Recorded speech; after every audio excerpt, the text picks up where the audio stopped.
911 Season 9B is absolutely knocking it out of the park.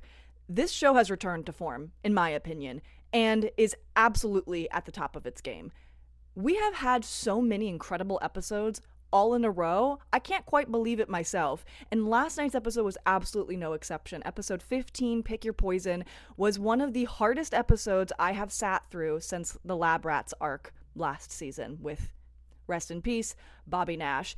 And I think they did an absolutely beautiful job sort of coming to a full circle moment 1 year after his passing. And I was not ready for how much it would impact me and how the fact that we have been without this beloved character for a year would land with me as a person watching the show. Like, it hit me all over again, but this time not in a way that felt like absolute doom and despair. The way they handled it, I think, was absolutely brilliant and reminded me of the found family that this show is absolutely built on. Like, if I could just take the last few episodes and like bottle them up and just keep them forever and be like, okay, this is what we need to do moving forward, I would. Like, I honestly can't give it enough praise. We're going to get into it, all my thoughts and feelings. I need you all to know.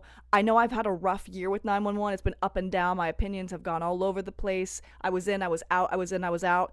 I'm all the way back in. I'm all the way back in. It's so incredibly serious. I am on the second wave of this hyperfixation, so thanks for joining me along this ride. Let's get into it. Quick disclaimer, I can't speak on the accuracies of an addiction storyline. I do not have lived experience with that, nor does any of my immediate family, so I'm not going to speak to that. I am only going to speak to the story as an audience member who loves these characters, okay?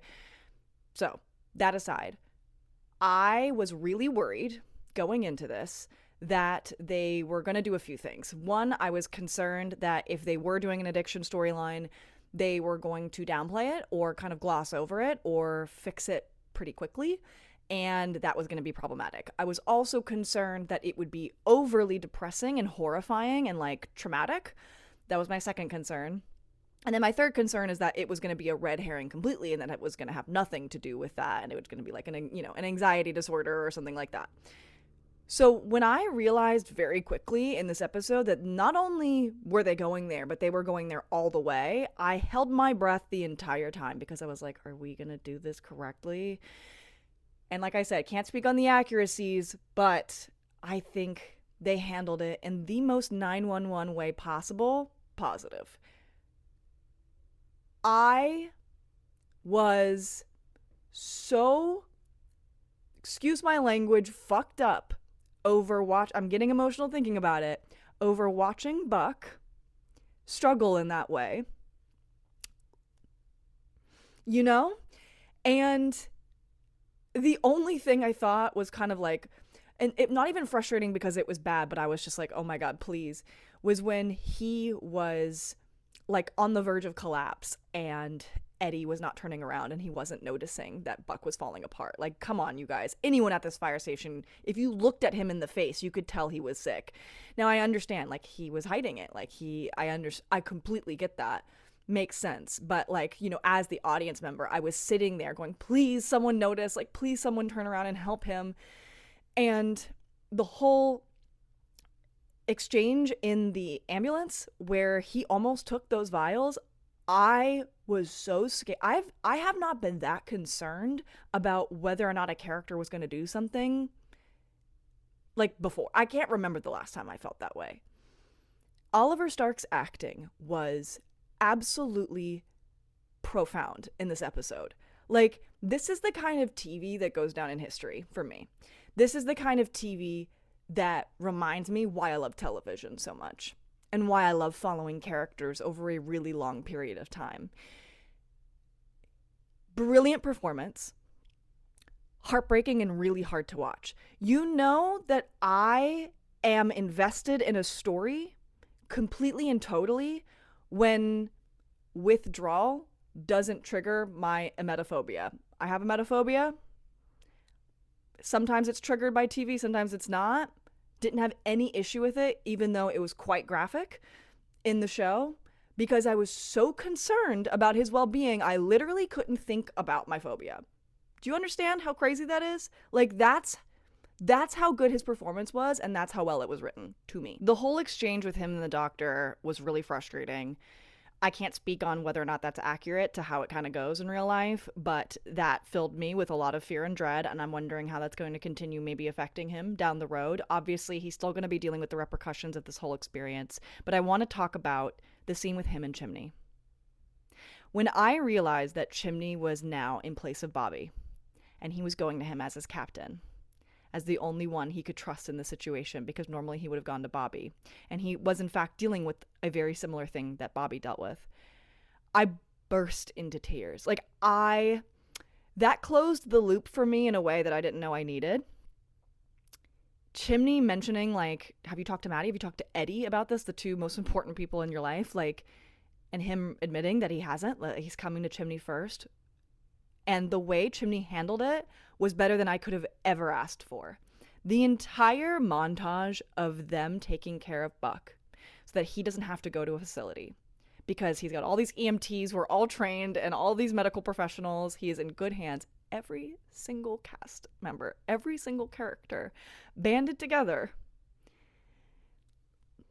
It's happening again.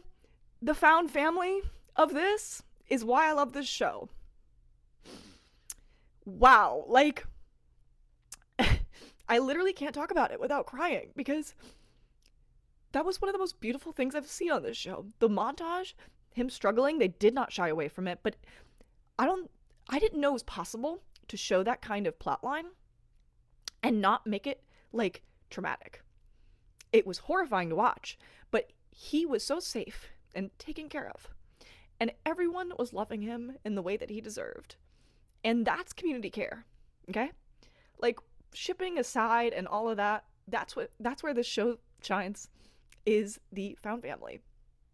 And when they do it right, it's better than any other show I've seen. The way they all took turns looking after him, and that he had a private moment with Athena, who I consider his mom,